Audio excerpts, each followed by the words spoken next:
자, 안녕하십니까 여러분. 홍기찬의 스케이치북 홍기찬입니다. 제가 이 영상은 집에서 제가 찍거든요. 집에 있는 도구 같은 거 활용해가지고 영상을 좀 찍고 있는데 BTS가 진짜로 대단한 것 같아요. 저희 집사람이 저 아미인데 아미밤이라고 부른답니다. 이 아미밤을 가지고 공연장에 가요. 휴대폰하고 블루투스하고 연동을 짓고요. 그러면 여기 지금 불빛이 들어오게 되는데 중앙 관제 시스템으로 이걸 제어하는 거죠. BTS가 이렇게 인기 있는 이유, 회사의 전략도 있겠지만 제가 보건대 그런 것 같아요. 아이돌 스타가 성공하기 위해서는요, 역량들이 있어야 돼요. 기본적으로 가수이기 때문에 노래를 잘해야겠죠? 그 다음에 아이돌이라고 하면은 춤 실력도 아주 중요할 거예요. 그리고 기본적인 아티스트의 매력도 또한 중요하겠죠. 외모가 될 수도 있고 뭐 인성이 될 수도 있고요. 근데 BTS는 비전문가인 제가 봐도 군무가 아주 칼군무인 것 같고 노래 실력도 라이브를 하면서도 춤을 아주 잘 추더라고요. 악성 루머 같은 데도 연루되지 않고 깨끗한 이미지도 갖고 있는 것 같아요. 그러니까 좋은 아이돌 스타가 되기 위해서 이런 각기 역량들을 갖고 있어야 성공할 수 있는 거죠. 취업도 마찬가지라고 봐요. 취업이라는 이 절차도 기본적으로 자소서를 잘 써야 되고 인적성 시험에 경쟁력을 갖고 있어야 되고 면접을 대응할 수 있는 언변이 좋아야 결국 성공하게 되죠.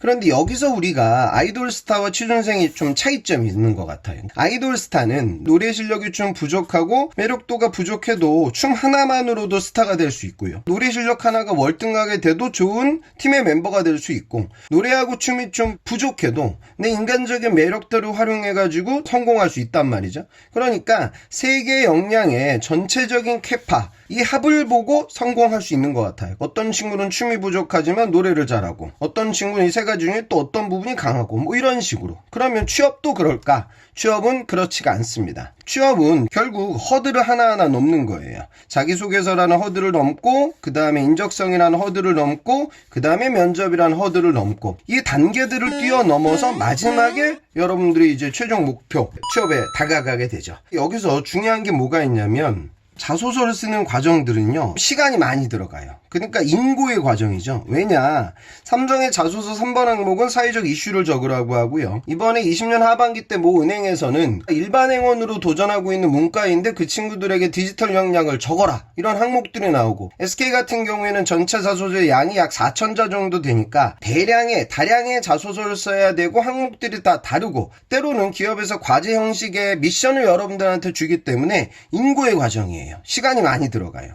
그 다음에 마지막 단계에서 실패하게 되면 어떻게 돼요? 면접에서 탈락하게 되면 멘붕이 와요. 가장 마지막에 이루어지는 절차이기 때문에 허들에서 넘어지게 되면 다시 처음부터 시작해야 되니까.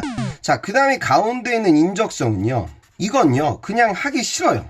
요즘 제가 질산 인강을 찍고 있는데 아직도 저는 그 인강을 찍기 싫어요. 자소서나 면접이나 직무 강의 같은 것들은 좀 부담이 안 되는데 이 수리 추리 관련된 문제는 제가 만든 문제를 제가 영상으로 찍기 이전에도 연습이 이루어져야 되고 풀다가 또 실수가 있단 말이죠. 인적성은 그 누구도 좋아하지 않는 과정. 취업은 인고의 시간을 투자해서 대량의 자소서를 써야 되고 정말 하기 싫은 인적성 시험을 뚫어야 되고 초긴장 상황에서 멘붕이 오지 않게 마지막 커드를 넘어야 되는 그런 어려운 시간들이에요. 그러니까 어느 하나 여러분들이 만약에 빈약하게 되면 취업이 안 되는 거죠. 구직활동을 잘 모르다 보면 자소서 쓰는데 시간이 너무 많이 들어가요. 자소서를 잘 쓰는 것도 중요하지만 자소서를 많이 쓰는 것도 못지않게 중요해요. 그리고 이 인적성 시험 공부를 하기 싫어서 스킬을 잘 몰라서 여기서 탈락하고 자소서를 많이 쓰고 인적성 시험을 많이 공부하고 그러다 보면 뭐래요? 말을 잘 안 해요. 그래서 면접장 가서 말을 못하죠. 그래서 또 떨어지는 거. 이공계들은 주로 면접에 대한 공포감이 좀 큰 것 같고요.